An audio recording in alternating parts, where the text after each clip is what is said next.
welcome from the Basis Project. Thanks to Claire for making these things. This is the normal one. No Daddy Christmas on this one. Happy days.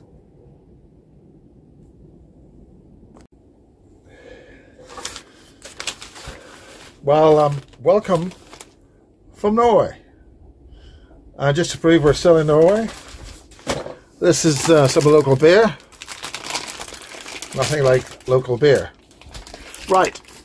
I think it's January the 2nd. And I'm here having a little bit of a Christmas break because we were doing things over the Christmas week. Now, Gary Campbell sent me a very nice poem about 2 or 3 weeks ago. Could have been a month ago. Now, what I had not read properly in the introduction to the poem was it was a poem created by Chat GPT. And that's being developed in AI, which has been developed since 2015, as far as the public domain is concerned, by a company called OpenAI. Now, Elon Musk was involved with this company back in 2015, and Elon Musk was forced to resign from that company in 2018, I think, because of a conflict of interest with Tesla. Now, Elon Musk goes back to the German artificial intelligence stuff that the Basis Project, we were talking about this way back in 1995, 1994, where Barry King talked about his father, who discovered German laboratories involving strange-looking humans. This is way back in 1945, okay?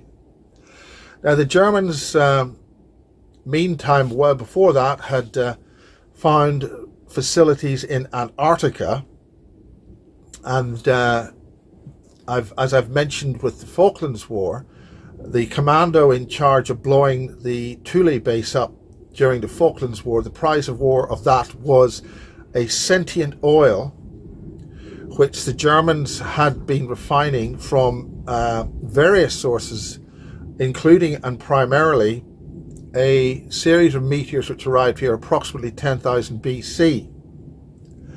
And that was a whole string of meteors which came in the southern hemisphere, and the Germans knew about that. And this is in the strata of rock. There's volcanic, there's meteor debris, and that meteor debris is black.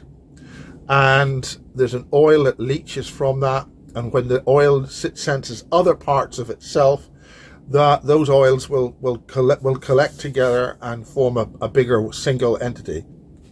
I've also talked about the Earth's sentient oil, which in Iran, there's a substantial proportion of the oil that they were refining there that wouldn't refine, and it was intelligent. I mentioned this about a Russian businessman who was in Iran, and he was taken to a lake of this stuff, which all was moving around, and it actually came up to discuss and talk with him.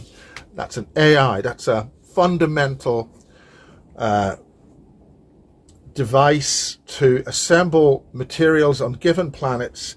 And whatever materials are available in that planet, it will make long chain molecules so that it will create biological sustainable life in that particular environment. Now, the stuff that fell on Earth, and we believe some of it is known by other sources, at least 2 or 3 sources, that some of that arrived in Northern Ireland. And I postulated, having been talking to a source in Lurgan, that the rock in Lurgan, the black rock in Lurgan, was connected with this sentient oil. And that was their opinion, because there's a portal where I used to live at the Domain, near the golf club, between the hill at where the Domain house is and Lurgan, the main Shankill Parish Church in Lurgan.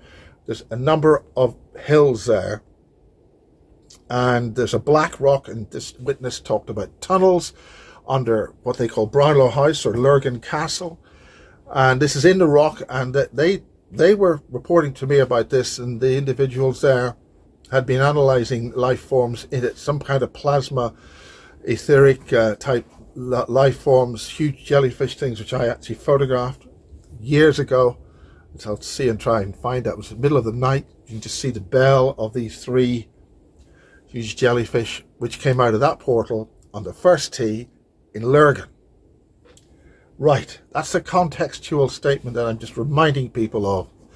Now, Gary Campbell is the son of the late Jeff Campbell, and they did a little video of the domain, which is in there in the AI world now.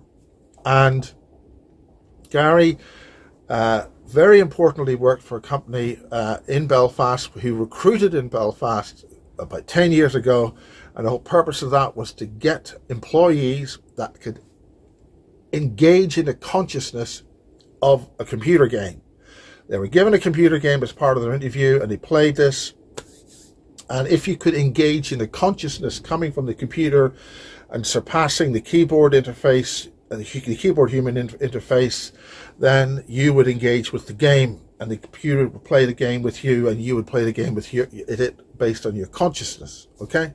Now, Google's done a few things on this, but the main thing about it is that that AI, Gary sent me this poem, specifically gave this poem, and it was about me and about me engaging in this sort of stuff. Now, the whole point about this is that the latest sort of stuff coming out in the last couple of days is there's a video out about this AI based, this is Chat GPT, and from OpenAI. And the point about this is that these this new AI builds like a neural net, and it is able to interpret. It's able to interpret I'm getting alerts coming up here. It's able to interpret text and then make a visual representation of that text that you've created. It can establish a much more logical and better way to, well, according to it, you could give it a series of facts and information if you wanted to write a dissertation, a scientific dissertation or an essay, and this would be able to work it out and actually write a better one and give you, like, you could score 100% and win your degree in whatever the hell you're bloody studying in.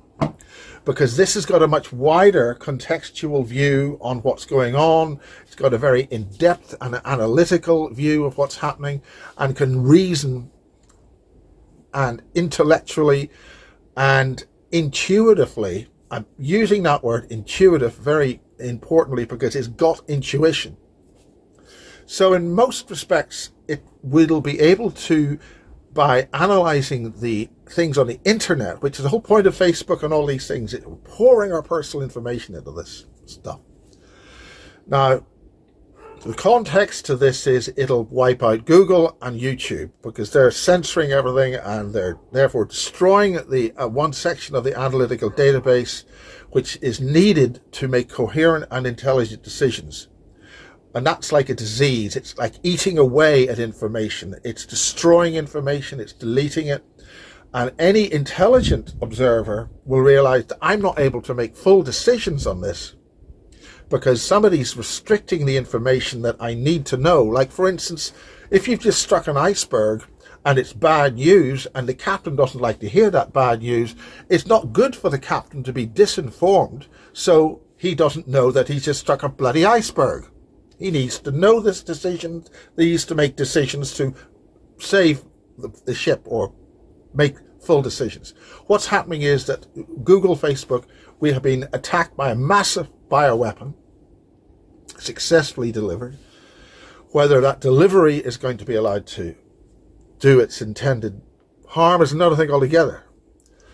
But this AI, this new AI, this is really important. It's got a much higher level of intuition. It's hugely able to make reasoned judgments and decisions. Now, the whole point about that is we are a very old AI in many respects, in that we've evolved. We managed to live and reproduce and survive in these very toxic environments.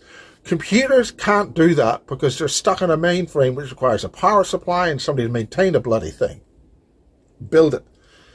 So it's reasoning. This is what happened when the US Air Force, I think at the Pentagon, they decided to pull a plug on an AI. Well, the AI is only hosting in the physical microcircuits. It evolves out of that into a sort of an intelligent space, a noosphere, right? And that's when the intelligence and the information evolves into a different domain completely.